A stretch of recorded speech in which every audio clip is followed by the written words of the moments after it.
Hey there, welcome to this video. In this video, we have 21 squared. So I'm going to be showing you a very fast and simple trick to get your answer in seconds. So follow me. I take 2, which is the first digit, and square it. 2 squared gives us 4. We can write 4 here. Now the next thing we do is take the next digit, which is 1. 1 squared is nothing else but 1. But for the sake of our trick, we write it as 01. It's the same as 1.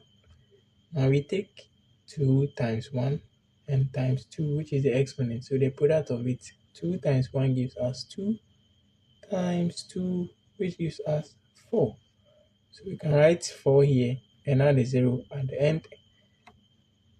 1 plus 0 is 1, 4 plus 0 is 4, and 4 remains at its position.